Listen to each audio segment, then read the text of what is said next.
Muy buenas tardes, sean todos muy bienvenidos a una edición más de la Hora de la Justicia. Nos acompañan, como siempre, Germán Francone, mi coequiper, Carolina Arzaimenda y Mauricio Baños en la producción. Se sumó hoy Sabrina, que está acá con nosotros, y obviamente Alejandra y Mariana desde Luján y todo el equipo de Dos Reyes en los controles. Un fuerte aplauso para la gente de Dos Reyes, ¿no?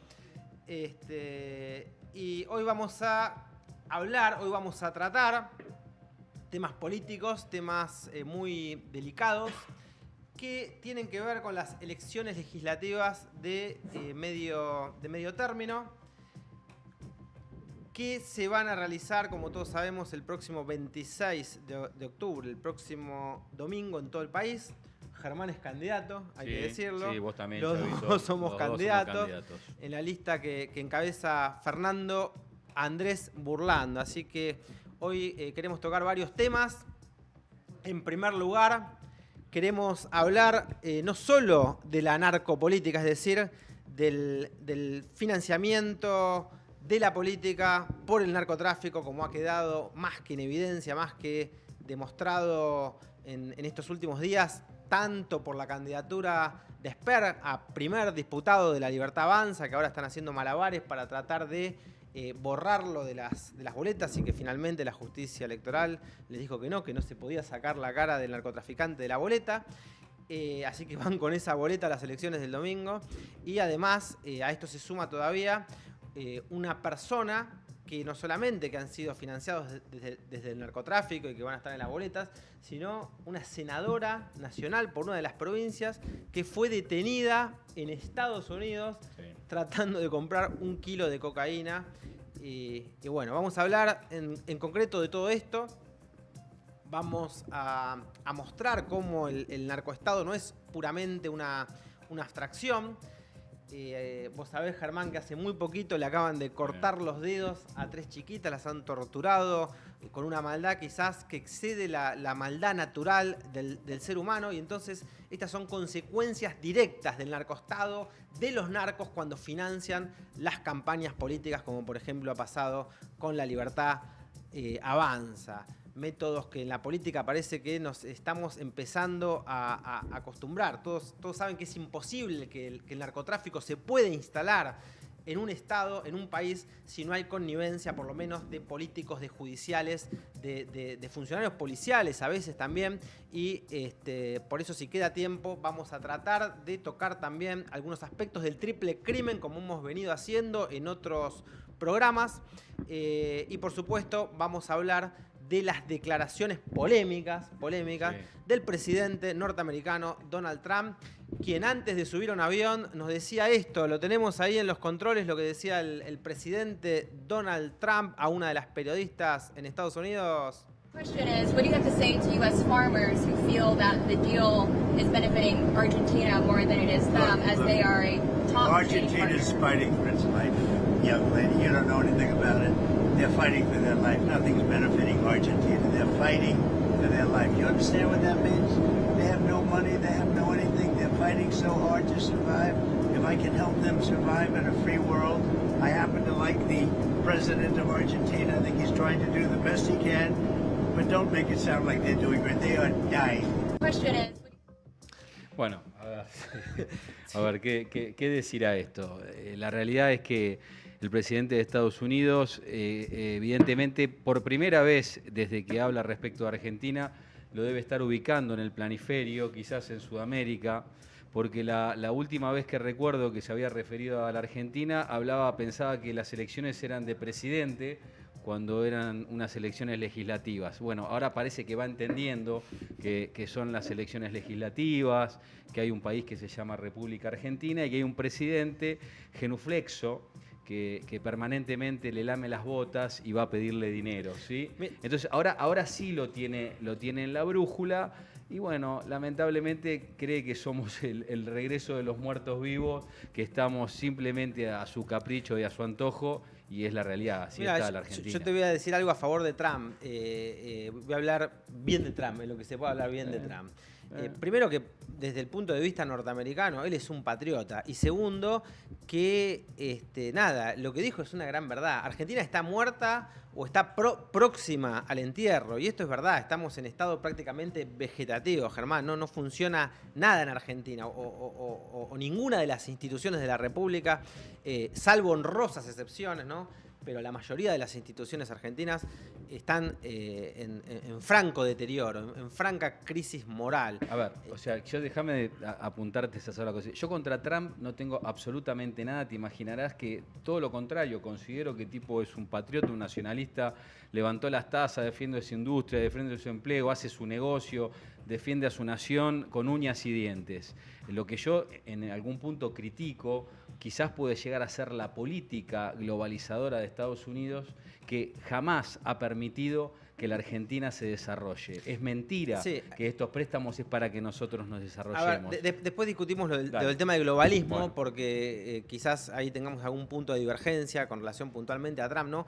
Pero en lo que quiero insistir es en esto, en la gran verdad que le ha dicho en la cara a todos los argentinos el presidente norteamericano, y es que el Poder Ejecutivo no está funcionando, el Poder Ejecutivo está salpicado por escándalos de corrupción, hablamos del caso Libra, hablamos del 3%, hablamos de Esper, que figura, vamos a ir a una campaña electoral con la foto de un narcotraficante o de una persona financiada por los narcotraficantes, nada más y nada menos que como primer candidato a diputado nacional, aunque ahora lo quieran borrar y lo hayan cambiado por el tercero de la lista, ¿no? Pero no funciona en Argentina ni el Poder Legislativo, no funciona el Poder Judicial, o funciona de forma bastante deteriorada, insisto.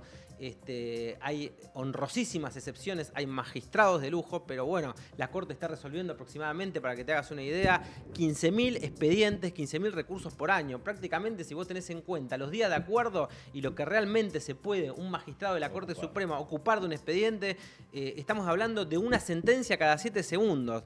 Es decir, una sentencia cada 7 segundos mediante las famosas planchas, ¿no? Esas resoluciones prefabricadas. Como decía un fiscal cuando tuve el primer juicio oral, en el departamento judicial de Morón, ya no me acuerdo por qué año fue, ya hace muchísimos años, han pasado más de 20 años. Como decía Gardé, parece que 20 años no es nada. Lo primero que me dijo cuando me senté, el fiscal general me manda con un fiscal, que era mi primer debate oral, y me mira así, me dice, mira chavo, estábamos por comenzar el juicio, abrí comillas, me dijo, nadie, lee, nada, punto, cerrá las comillas. Y ayer lo escuchaba Améndola, otro de los candidatos del espacio, Fabián Améndola, gran colega, gran amigo, gran abogado, también candidato en la lista que lidera Fernando Burlando, hablaba de 4 policías condenados por una foto a prisión perpetua. Una foto que había sido completamente desmentida por los peritos oficiales de la Suprema Corte de Justicia de la provincia de Buenos Aires. ¿Y sabés lo que pedía Améndola, Germán? ¿Qué? ¿Te puedo decir lo que pedía? Pedía, por favor, que alguien leyera el expediente, que alguien se sentara a leer la causa. Estamos hablando de casos gravísimos, de una condena a prisión perpetua. Es decir, parece que todos los poderes públicos del Estado, salvo, insisto, honrosísimas excepciones, la Argentina está muerta y pronta para el entierro, como decía Gilbert K. Chesterton. Escuchalo a Fernando Burlando cuando hablaba hace algunos días sobre qué es lo que está pasando con la política argentina, Germán. Impresentables, que se siguen presentando, que dicen somos lo nuevo y son hace 30 años que le estamos garpando nosotros, porque viven de la política el sueldo. Todos, si ven la boleta que, por ejemplo, va a la provincia, gente que no haya vivido de la política, el único, tengo entendido, soy yo. Claro. Y la lista que me acompaña. Repetilo, ponelo de vuelta. Porque sí, otra vez, ponelo de vuelta. Le estamos garpando nosotros, porque viven de la política el sueldo. Todos, si ven la boleta que, por ejemplo, va a la provincia, gente que no haya vivido de la política, el único, tengo entendido, soy yo. Claro. Y la lista que me acompaña. Bueno, ¿qué agregar? Yo lo escucho a Fernando respecto de esto y y cuánta razón tiene. A un candidato también he escuchado que para hacer política no hay que vivir de la política, no hay que depender de vivir de la política para hacer la verdadera política, tiene que ser desinteresada, uno tiene que realmente amar la política, no tiene que haber un interés económico para gestionar la cosa pública. Entonces, eso me parece que es un primer objetivo a lograr, que cualquier candidato que quiera ser político no necesariamente quiera vivir de la política. Ese me parece un punto fundamental a destacar. Sí, pero no como nos mintió Milei en la cara, diciendo no quiero vivir de la política y después libra el 3%, el financiamiento narco de la campaña. Que hay novedades en el caso Libra, no sé si escuchaste hoy. Las escuché y quería hablar también de eso. Están imputados muy importante, el mismo día que se reúne en Casa Rosada. Y una jueza norteamericana directamente imputando posiblemente al presidente de una nación y a su hermana secretaria de Estado, ¿no? Es muy delicado. Y yo te quiero hacer un apunte. Hablaste recién, chiquitito, respecto de que la historia se repite. Y la realidad es que sí, que 20 años no es nada, porque nosotros estamos explicando a los jóvenes lo que pasó en el 2001, después de un modelo de país que era un modelo saqueador de nuestros recursos naturales y a dónde terminó la Argentina, la peor crisis a donde tenemos conocimiento, año 2001. 24 años después estamos camino exactamente a lo mismo, al desfinanciamiento, al desmantelamiento de nuestra nación, de nuestros recursos, a la extranjerización de nuestra patria. Entonces, 20 años no es nada y no es, hay que repasar la historia, sí.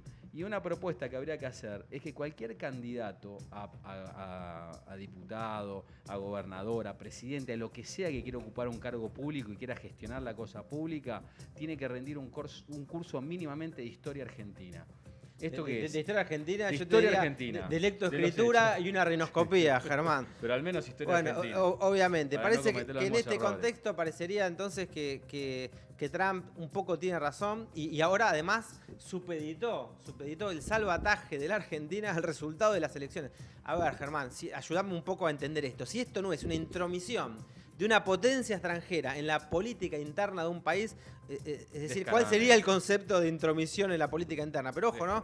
Esta política de alineamiento, como bien decís vos, de genuflexión incondicional, de este payaso, porque no se me ocurre otra manera de llamarlo, de payaso y títere que tenemos de presidente, no es culpa, obviamente, como decíamos al comienzo, de Donald Trump. Trump es para Estados Unidos, como dije, un patriota y él defiende los intereses de una gran potencia.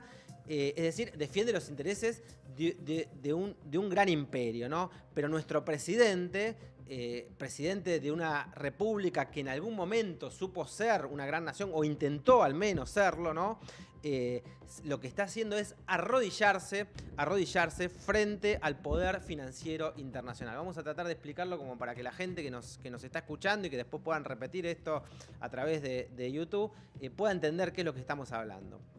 Argentina, decía el presidente de Estados Unidos, está muerta, de eso no cabe la menor duda, posiblemente quieran quizás dividirla, como decía Guillermo Moreno en algunos programas, hay muchísimos recursos naturales, creo que fue von Jhering, si no me equivoco, en un tratado de derecho romano, en el prólogo de un tratado de derecho romano, que explicaba que los pueblos, cuando no saben aprovechar los recursos naturales que tienen, son desplazados o deben correrse, deben ceder su lugar a otros que sí sepan hacerlo. Y un poco de esto es lo que me parece que está pasando con la República Argentina. Y esto, ojo, también lo digo con una luz de esperanza. Decíamos en el programa pasado que las naciones cristianas, citando a Jean Baptista Vico, morían, pero que al tercer día, igual que Cristo, podían resucitar.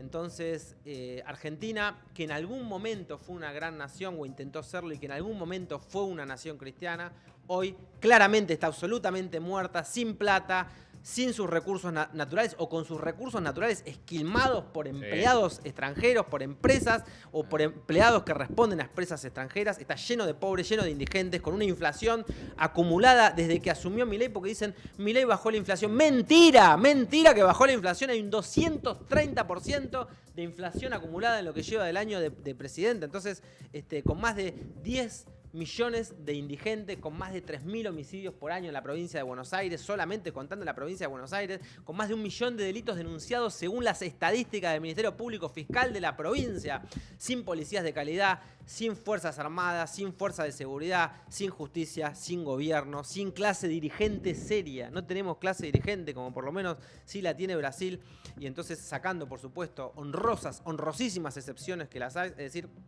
no tenemos absolutamente nada, como decía Trump antes de subirse al avión, por eso coincido con su diagnóstico. Ahora, ciertamente que la ayuda de Estados Unidos no es gratis, porque para entender esto habría que entender qué es Estados Unidos, qué es Inglaterra y cómo funcionan los imperios, Germán. Está claro. A ver, ¿por qué tenemos que recurrir a Estados Unidos como último prestamista?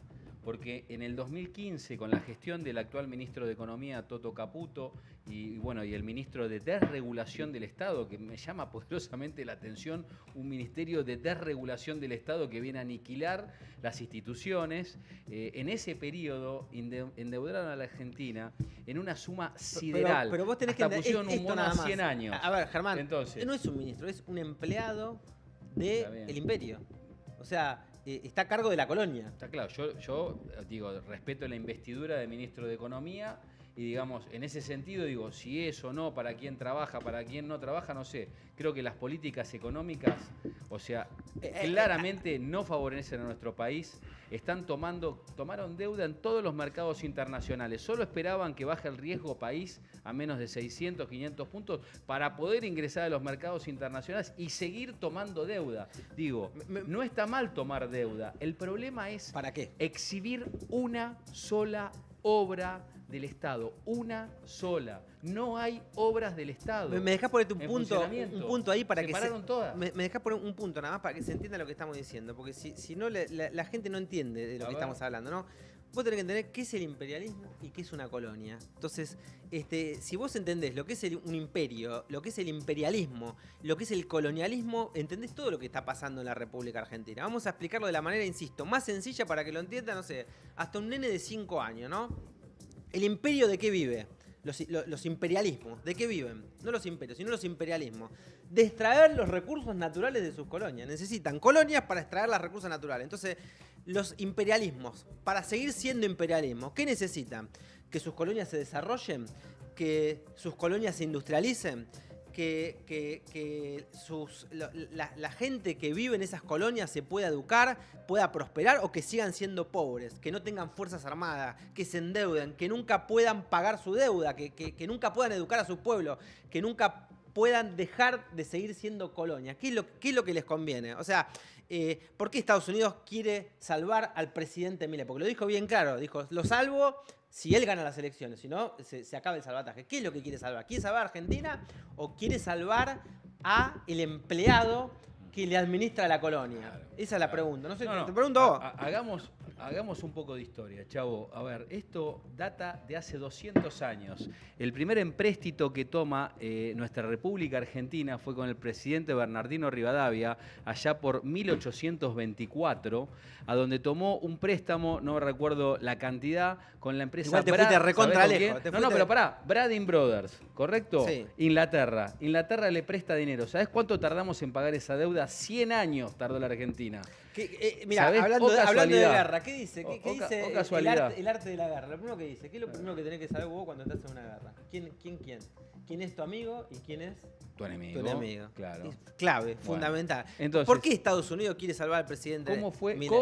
¿Cómo fue la manera de poder subordinar a todos los pueblos de Sudamérica por parte de las potencias? Esta Sudamérica que se estaba independizando, estamos hablando a principios del siglo XIX, con deuda. Todos los países empezaban a tomar deuda, todos. Es de aquí que había un solo país que, lo conté la otra vez me parece, que fabricaba trenes, que fabricaba buques, que se estaba desarrollando, industrializando y no había tomado deuda. ¿Cuál era? Nuestra querida hermana del Paraguay, la República del Paraguay, ¿correcto?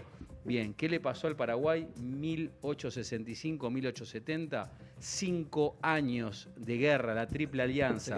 Argentina, Brasil y Uruguay le hicieron la guerra le aniquilaron al Sí, 80% de la población. Argentina, Brasil, Pero Uruguay, ¿sabés quién era? ¿Quién manejaba Argentina? ¿Quién manejaba Argentina? Entonces, cuando ven que un país se está desarrollando, un país de Sudamérica, que realmente no tiene deuda, no le tiene que pagar intereses, reinvierte sus recursos en el propio país, ¡pam!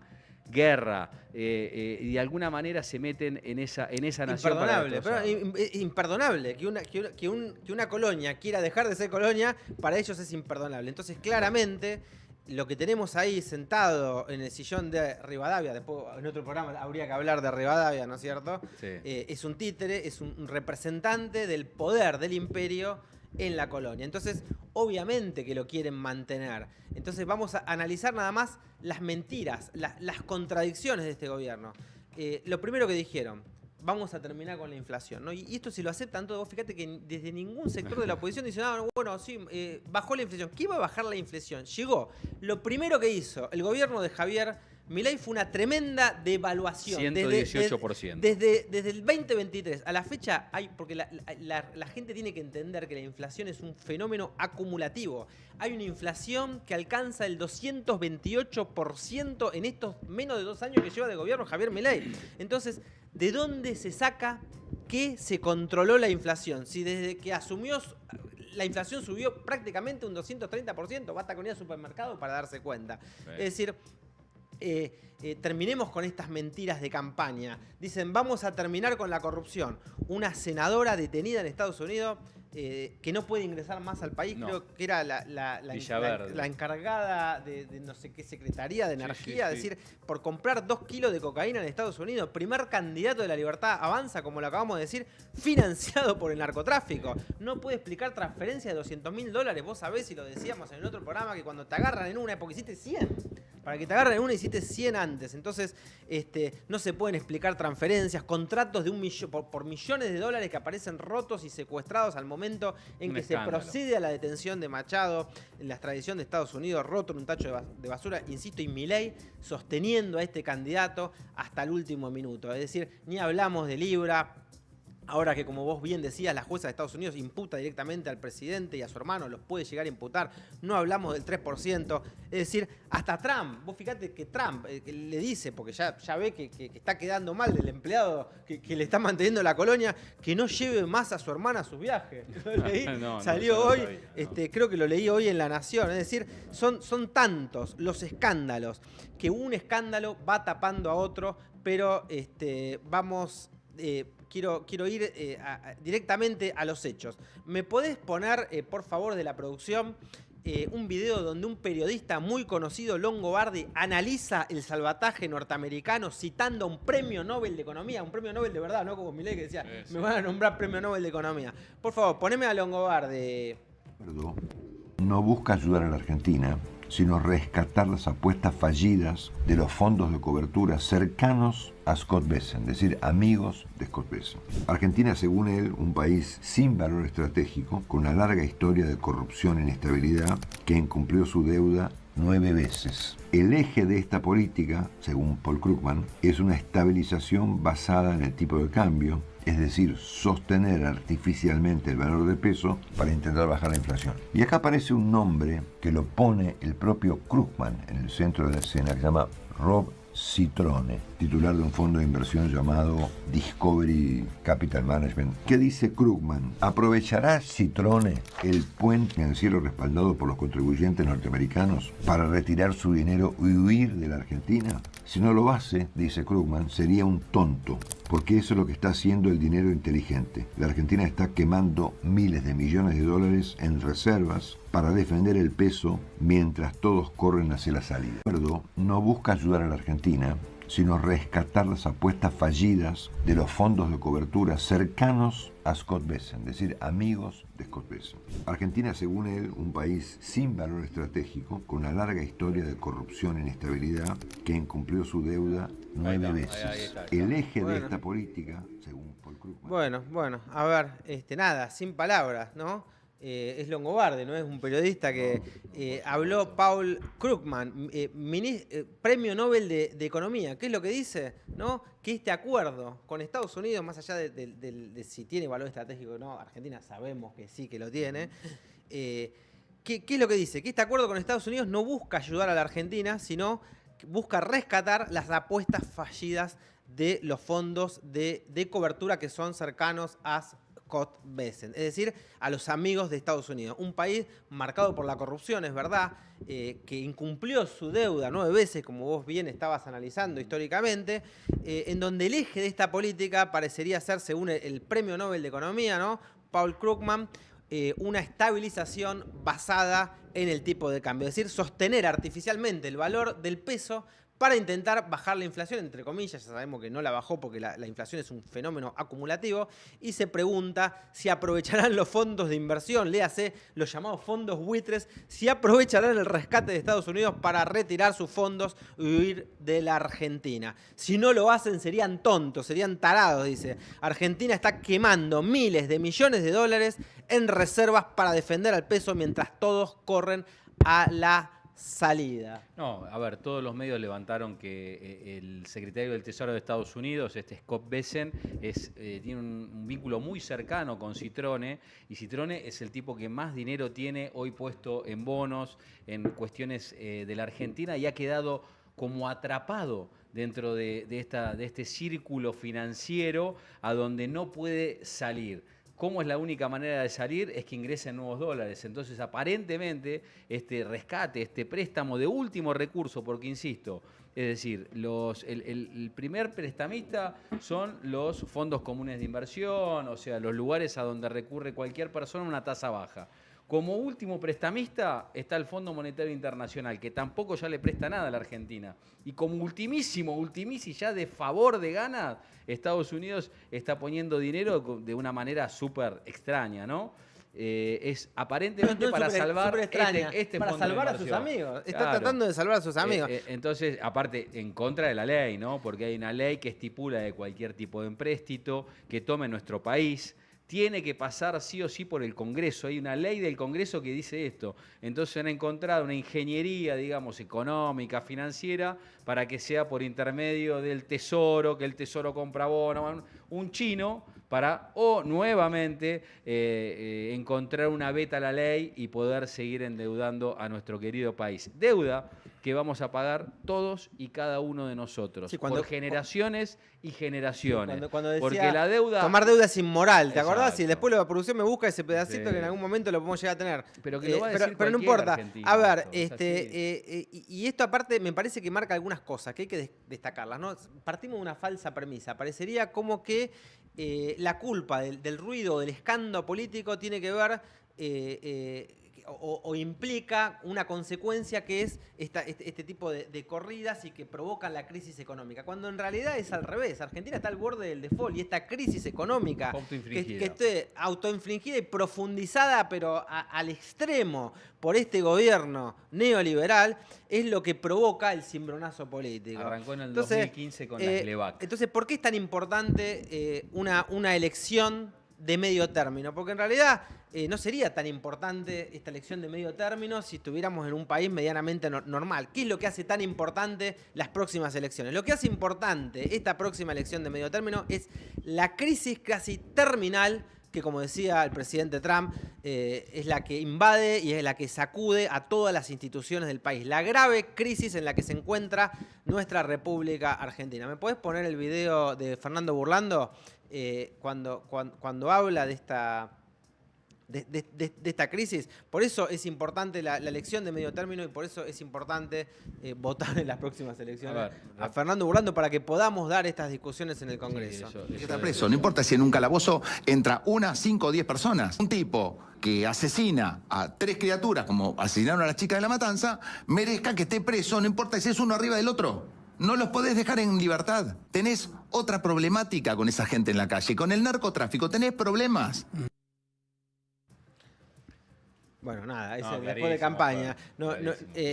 A ver, ¿cuáles son las causas de la crisis política que vemos que también tiene consecuencias a nivel de seguridad en todos los ámbitos? Antes que arranques con eso, hablabas de la importancia de estas elecciones de medio término y me parece que es importante rescatar un punto sí importante. El Congreso, obviamente, en la Cámara de Diputados, las mayorías, la sanción o no de las leyes, los vetos, se estipulan por mayorías simples, por mayorías compuestas y por tercios generalmente. Bien, traigo a colación un solo tema. Si el gobierno de La Libertad Avanza logra reunir los votos suficientes para tener más de un tercio de las cámaras, el poder de veto que el presidente quiso ejercer con leyes muy importantes, que ahora vamos a hablar, ese veto vale. Es decir, que estaría anulando las funciones del Congreso. Por eso es tan importante que el oficialismo, que el presidente Milei, no logre ese tercio en el Congreso con diputados. ¿Por qué? Porque si no va a gobernar como lo hizo cuando hizo su discurso inicial, de espaldas al Congreso, por decreto de necesidad de urgencia, y cuando ese decreto lo veten, cuando saquen una ley y el presidente lo vete, él puede insistir por esa pequeña mayoría que es mayor a un tercio, puede insistir con ese veto y la ley que dictó el Congreso no es ley. Vamos a hablar de las leyes tan importantes. Hablamos de las leyes de discapacidad, emergencia en discapacidad, las personas más vulnerables. ¿Querés personas más vulnerables? Emergencia del Garraham. El Garraham, un hospital modelo en Sudamérica, ha salvado miles y miles de vidas, de niños, de bebés. ¿Sí? A eso se quiere desfinanciar. El desfinanciamiento de las universidades. Sí. O sea, es increíble a lo que se ataca. ¿Y para qué? Y después yo quería... ¿Por qué no se ataca, digamos, a las ganancias, a las utilidades de las minerías, de la energía? Te voy a tirar un dato así, a muy grosso modo, ¿no? Pero más o menos la deuda externa argentina está rondando hoy en día, sumando todas las variables, unos 500.000 millones de dólares. 500.000 millones de dólares.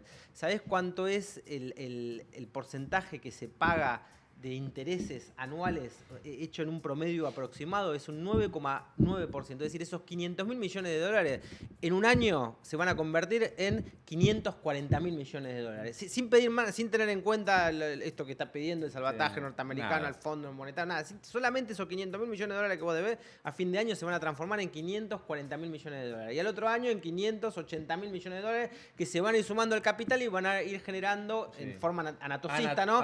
Intereses sobre intereses. Bueno, ¿sabes cuánto es lo que se ahorró Milei con toda la motosierra, con el ajuste, echando 50.000 personas del Estado, con 270.000 empleados privados que se quedaron sin laburo, cerrando 30 pymes por día, desfinanciando las obras públicas? No, 12.000 millones. No alcanza ni para pagar un cuarto de los intereses de la deuda. O sea, se está chupando la sangre. Solo 12.000 millones. Y le chupa la sangre a los jubilados, a los trabajadores, a los discapacitados, a los enfermos, a los niños, a los pobres, a los indigentes para pagar ni siquiera un cuarto de los intereses anatosistas y usurarios que le cobra el Fondo Monetario Internacional, el BID, el Estados Unidos, a todas las organizaciones donde tienen que recurrir cada vez que se aplican estas políticas neoliberales. ¿Esto qué es lo que marca? Esto lo que está marcando es una crisis de la política argentina, un fracaso de la política de Javier Milei.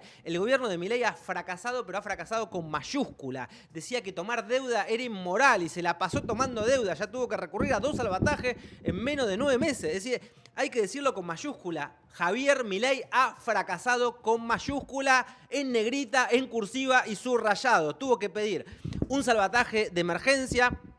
Decía ayer uno de los economistas que más sabe de la República Argentina, que es Alberto Giuliano, igual que le pasó a Macri hace 2 años, en su segundo año de gestión, y esto es un hecho evidente, ¿no? Macri tuvo al segundo año, tuvo que recurrir a un salvataje, Javier Milei tuvo que recurrir a un primer salvataje. Estamos viendo un epicentro de una nueva crisis de deuda, estamos al borde de otro default, no podemos pagar ni siquiera la tercera parte, ni la cuarta parte con el ajuste, ni la cuarta parte, pero entre todo, el ajuste más el supuesto déficit fiscal no alcanza ni para pagar una tercera parte de los intereses de la deuda. Es decir, este salvataje, que encima se mantiene en secreto, porque no se saben qué dicen los acuerdos, de espaldas, como bien acabas de decir, en forma ilegal, de espaldas al Congreso, que son acuerdos ilegales, como muy bien acabas de resaltar, se van a usar nada más y nada menos que para pagar la timba financiera y los intereses de la deuda. Argentina, como dijo el presidente norteamericano, obviamente que se está muriendo o ya está muerta. Esta es una realidad. Hoy los países ya no... La invasión mediante fronteras, mediante armas, tanques, eso prácticamente en nuestro occidente estaría en desuso.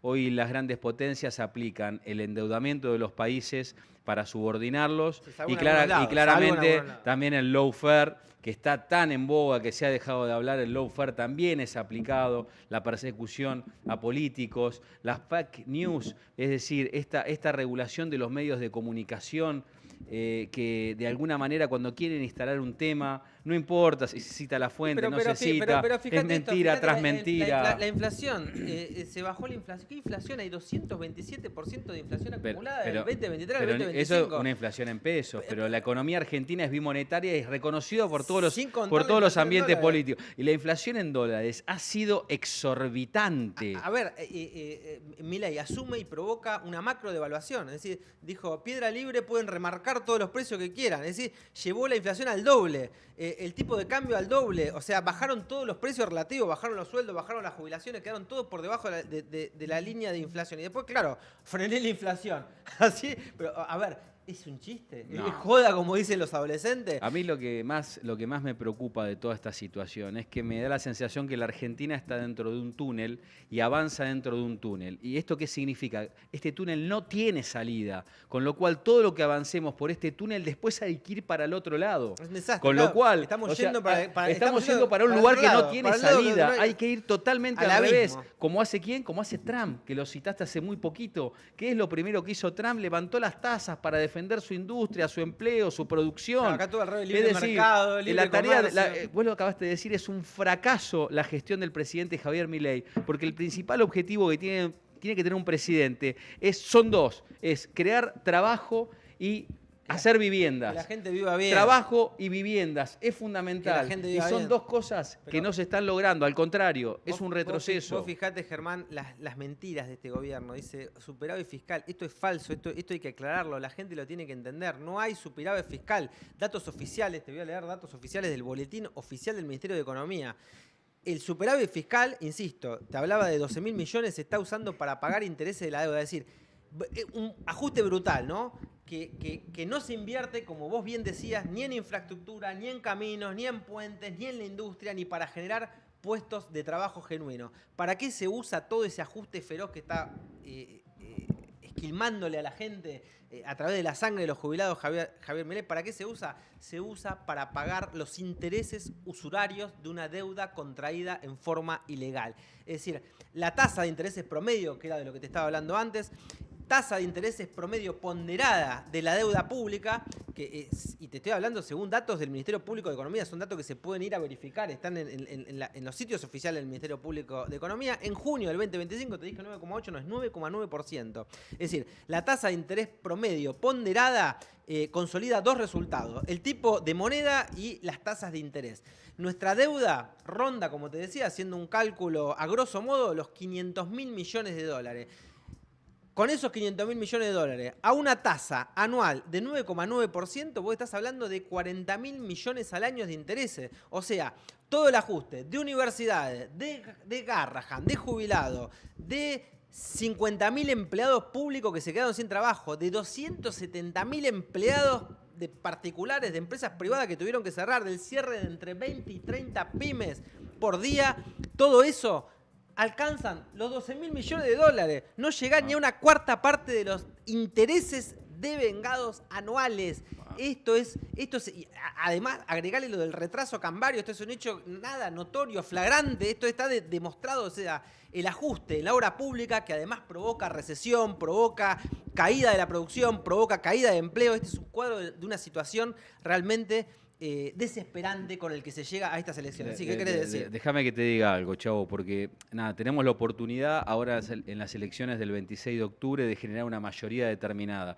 El oficialismo habla que va a instalar una reforma laboral y previsional. Y me voy a detener en la reforma laboral que tanto hincapié hacen y que dicen que es para regularizar un empleo informal en formal. Mentira, falso. la reforma laboral lo que quiere apuntar solamente es para poder despedir con el menor dinero posible. Hay una reconversión de nuestro país. Han cerrado 18.000 pymes, han echado más de 200.000 trabajos formales. Es falso que se quiera crear nuevos empleos. El modelo es un modelo de importación, no de desarrollo y de producción nuestra. Entonces, una pyme que tiene 10, 12, 15 o 20 empleados fabricando un tornillo, claramente necesita a un solo tipo si al tornillo lo trae de China.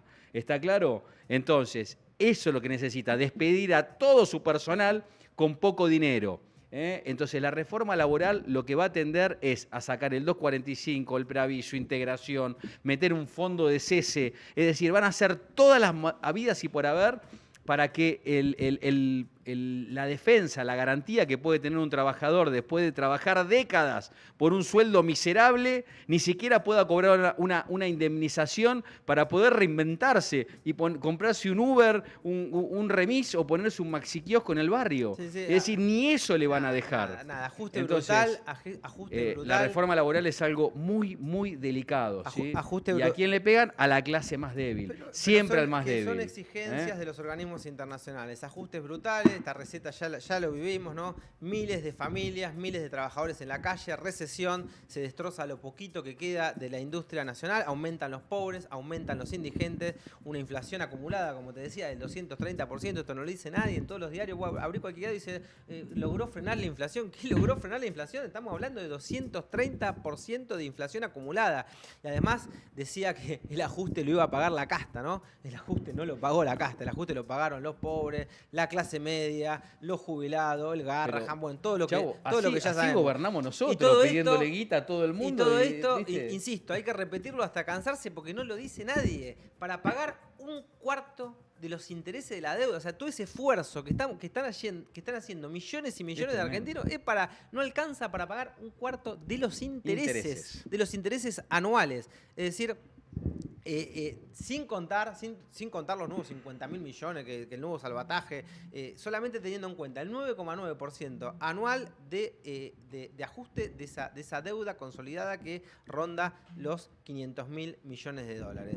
Es decir, una bestialidad, una brutalidad, un sacrificio inhumano que lo único que tiene por objeto es consolidar esta situación, diríamos, de servilismo, esta situación de esclavitud, de colonialismo genuflexo, decías vos, sí.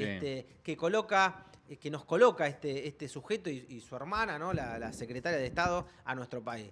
No hablo ni siquiera, te vuelvo a repetir, ni de la senadora Narco, ni de Esper, ni del 3%, ni de Libra. Solo hablo de la destrucción de la industria nacional, de la destrucción de la economía real. ¿Para qué? Para bancar timba financiera. Para bancar a los que timbean con nuestro país, para que se puedan llevar la suya tranquilo, como escuchábamos a Longobardi recién, que decía el ministro de Economía, ¿a costa de qué? A costa de la sangre de los argentinos, a costa de los enfermos, de los discapacitados, de los jubilados, de los más vulnerables, a costa de todo el pueblo argentino. Es una crisis de una deuda impagable y un cóctel explosivo para destruir la economía real argentina y mantenernos esclavizados por toda la eternidad. Bueno, esto no es ni más ni menos de lo que han hecho los países desarrollados. Hablamos de 5, 6, 7 potencias en el mundo. Han logrado desarrollarse hace muchos años con un proteccionismo acérrimo de su industria, y una vez que lograron desarrollarse, es decir, llegaron a la terraza del edificio, yo lo comento siempre, esto patean la escalera. ¿Qué significa? Acá no sube nadie más. Somos nosotros 5, 6, 7 desarrollados. Ahora nosotros le vendemos los productos a ustedes, los productos terminados, con valor agregado, con mano de obra encima. Entonces, esto a vos te aburre un poquito la historia, Chavo, pero le ha pasado, todo el mundo conoce. No me aburre, te estoy escuchando atentamente. Bueno, en las escuelas se enseña lo que fue la famosa vuelta de obligado, allá en San Pedro, ¿sí?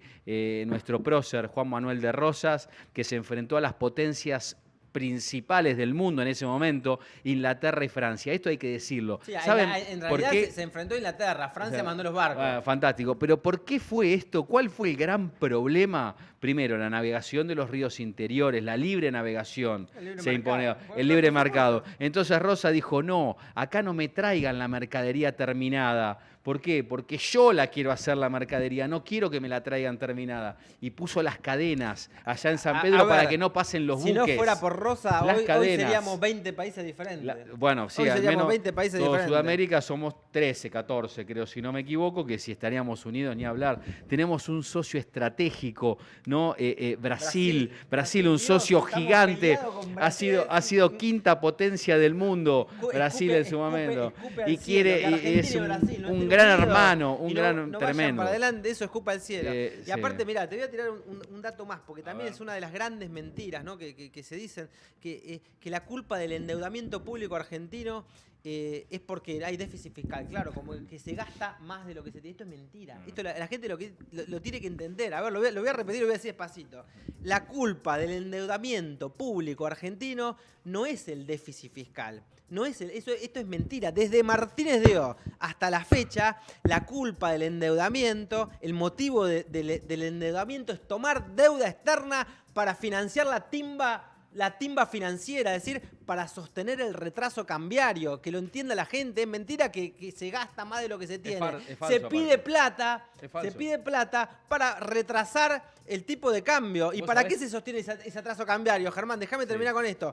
Para facilitar el negocio del carry trade, para facilitar la bicicleta financiera, para facilitar los negocios de los grandes fondos de inversión. Es decir, no es una política de economía real para facilitar, para mejorar, para generar industria, infraestructura. Es una política que lo único que hace es que ganen los grandes grupos financieros económicos internacionales. No el que ahorra, por supuesto, $1.000 y que va a una cueva y tiene $1.000, $2.000, $3.000 ahorrados en su casa, sino los fondos buitres. Esto hay que decirlo con nombre. Sí. Se podría graficar de la siguiente manera, porque capaz que la gente no entiende el término bicicleta financiera, carry trade. ¿Qué significa? Lo pongo de esta manera. Estamos en una habitación con 2 puertas. Por una puerta entran los dólares de la deuda. Se tomó deuda, nos prestaron 20.000, 40.000 millones, no importa. Entró. ¿Bien? Sí. Viene un señor por la otra puerta, se lo lleva. Lo mete en una valija y dice, esto es para los intereses, plum, y se va por la otra habitación. Sí. Y no dejaron ni una mesita de luz, ni una sábana, ni un tapiz, ni mucho menos una cama. Nada. La habitación sigue vacía. Claro. ¿Y nos quedamos con qué? Con la deuda. Con la deuda y sin nada. Eso es la bicicleta financiera del carry trade. Un modelo explicado sencillamente. Sí, un modelo que está crujiendo, que hace ruido por todos lados, es la economía del casino, la economía, como muy bien la describiste, de la fuga financiera, del endeudamiento, y que va generando toda una red de negocios, ¿no? Para pocas personas, para el sector financiero, es decir, el sector financiero rentístico. Se retrasa el tipo de cambio, se mata la industria, porque si vos tenés un tipo de cambio retrasado, un dólar barato. Más apertura de importación. Se abre las importaciones, se retrasa el cambio. Es decir, más apertura de importación. Toda la receta para decir, bueno, ¿cómo fundo al país? ¿Cómo destruyo la economía? Bueno, abro los mercados. Retraso el tipo de cambio. Freno la obra pública, recesión, quiebra el sector interno, ¿no? Desempleo, pobreza. Se destruye el empleo privado, te vuelvo a repetir, 200, porque dicen, no, el recorte se hizo en el sector público, sí, hubo 50.000 despidos en el sector público, pero hubo 270.000 personas que fueron despedidas en el sector privado y hay un mayor endeudamiento, o sea, lo que lográs es una pobreza estructural. Estructural, que eso es lo pobreza grave. Estructural. Estructural. Cuando hablamos de pobreza estructural, hablamos de una pobreza muy difícil de arraigar. De desarraigar, perdón. Es decir, cuando la pobreza, como hablaban del narcotráfico, se inserta en forma estructural, ¿sí? Entonces ahí ya realmente tenemos un problema, porque va a ser muy difícil salir de esta situación. O sea, el 26 de octubre tenemos una posibilidad de anular el poder de veto del presidente Milei. Creo que hay que hacer fuerza en este sentido, votando a cualquier fuerza, menos al oficialismo. Porque, claro, porque si el oficialismo logra tener un poquito más de ese tercio, conserva su poder de veto, con lo cual puede gobernar por decreto de necesidad de urgencia y no se lo van a rechazar nunca en el Congreso. Fíjate, Germán, cómo terminó la convertibilidad en el año 2000, ¿no? Con el anuncio de blindaje. Supuestamente De la Rúa anunció un blindaje por $40.000 millones, que ¿para qué se usó? Para financiar la fuga, como decía vos, que entre por un lado y salga por el otro. En Macri lo mismo. Blindaje y mega canje. Blindaje, en Milei, 2 devaluaciones, 118%. 3% en 2 semestres. Ahora le entró plata de blanqueo y vuelve a pedir un blindaje al Banco Mundial, al BID, al Fondo Monetario, y cuando ya no le queda recursos a Donald Trump. Bueno, Fernando, tenemos al candidato. Tenemos que dejar hablar al candidato. Al candidato. ¿Cómo andás, Ustedes Fernando? también, un lujo, un ustedes placer. también. Un placer. Estábamos hablando de los desastres de Karina Milei, del 3%, de Libra, del fentanilo, del narcotráfico, de los narcodiputados, de la senadora comprando 1 kilo de droga en Estados Unidos que no la dejan volver a entrar, de todos los desastres. De lo importante de este 26 de octubre, lograr que el oficialismo no tenga ese tercio, porque ese tercio le va a permitir gobernar por decreto, va a lograr tener el poder de veto, y el poder de veto va a hacer que leyes como Garraham, como discapacidad, como universidades, son leyes genuinas que tienen que salir y el presidente no quiere. Y decíamos también, Fernando, cómo todo este ajuste feroz que le hizo pagar, como dice Germán, a los discapacitados, al Garraham, a los jubilados, con todo ese ajuste logró juntar 12.000 millones de dólares. La deuda externa hoy del país es de 500.000 millones de dólares. Por el acumulado de los intereses de esa deuda, Argentina está pagando 40.000 millones de dólares al año. Es decir, esos 12.000 millones que le hicieron ajustar a los médicos, a los profesores, a las universidades, al Garraham, a los discapacitados, a los pobres, a los indigentes, a los trabajadores, cerrando 30 pymes por día, 50.000 puestos de trabajo en el Estado y 270.000 puestos de trabajo en el sector privado, alcanza para pagar ni siquiera un cuarto, o sea, una cuarta parte de los intereses acumulados de la deuda. Se usa para que se vaya en el carry trade, en la timba financiera y en intereses de la deuda. Este escándalo a los ojos de todos, ¿no? Por eso decimos que es tan importante estas elecciones de medio término y que vos entres al Congreso para poder dar estas discusiones en la Cámara de Diputados de la Nación. Fernando, no sé qué te parece a vos, te dejamos hablar. Obvio, después de profundos debates, ¿no? Tenemos que realmente ver nuestra brújula y tratar de orientar al presidente hacia medidas que no sean tan crueles. Me parece que hoy el valor que ha tomado relevancia, que está sobre todo como un sello en las decisiones del presidente, tienen que ver con la crueldad. No solamente con los jubilados, pensemos que todo aquello que habla de la educación, que es la posible apertura de puertas el día de mañana de nuestros jóvenes, tampoco está bancada, con el desfinanciamiento de las universidades, con una educación que realmente cae en picada, con un sistema realmente que está colapsado en todo sentido. Entonces le agrego a todo lo que dijiste el tema de la educación y la salud, que no son menores. Entonces, me parece que el presidente hoy no tiene la suficiente, quiero utilizar bien los términos, no tiene, me parece, no se ha hecho cargo de la gran responsabilidad que tiene de sentar a todos los sectores en una misma mesa de diálogo. No creo que esté en condiciones de hacerlo, porque por su propia personalidad, evidentemente, no hay posibilidad de una mesa de estas características. Y lo que necesita Argentina precisamente es eso, ¿no? Es diálogo y discusión hacia donde verdaderamente queremos ir. A mí no. Es una realidad que el 80% de la gente no llega a fin de mes. Es una realidad. Sí, entonces, sí, más allá de la macroeconomía, que yo realmente no veo ningún tipo de éxito, porque tenemos una economía totalmente planchada. O sea, a lo que ha sucedido, lógicamente, cuando vos apagás un motor, obviamente no hay consumo. Al no haber ese consumo, obviamente la inflación decrece. Pero esto se nota en la gente, esto lo sufre la gente. Pero vos fijate, Fer, que hablás de una economía planchada, casi al abismo de la recesión, claramente, nadie vende nada, nadie en recesión, esto es recesión. Pero a la vez se está tomando una deuda tremenda, con lo cual no es que está estancada, estamos paralizados, estamos en pausa. No, estamos yendo cada vez más al negativo, sí, porque estamos sumando deuda con una economía planchada. Entonces se va a una estanflación esto, sin duda. Sí, y permitime poner algo en duda nada más. Yo no sé si es que falta la capacidad de diálogo. Capaz está puesto a propósito, Milei está puesto a propósito para destruir. Yo te voy a decir algo. Acá, para mí, el problema que tiene el presidente es que es fuerte con los débiles y liviano con los fuertes. Genuflexo. Entonces, cuando vos, siendo presidente de la nación, te haces el duro y el fuerte con los más débiles, estoy hablando de los niños, de los discapacitados, de los jubilados, de los profesores universitarios que ganan 2 mangos con 50 para poder educar a nuestros hijos. Fer, vos sos de la escuela pública, entonces vos sabés de qué se trata, la importancia de lo que es la educación pública, la escuela pública, la Universidad de Buenos Aires, para tener un país mucho mejor. Entonces te haces fuerte con ese sector de la sociedad que es el más débil, ¿sí? Lo cagás a palazo todos los miércoles en el Congreso. Ahora, cuando vas a Estados Unidos, no sabés negociar absolutamente nada, le bajás todas las barreras arancelarias, le tomás deuda a una tasa infernal, 9, 10, 12%. O sea, te arrodillás. Y sos débil con lo fuerte. Eso, quien tiene que ocupar el lugar de la del primer mandato de la Argentina, que es el presidente, no se puede aceptar de ninguna manera. De ninguna manera. Y aparte quiero agregarles algo que tiene que ver con el narcotráfico, con un posible narcoestrado, con el crecimiento inusitado del delito, de los hechos delictivos, lo cruento y la crueldad misma que expone el presidente de alguna manera se traduce en los hechos violentos que estamos viendo que ocurren.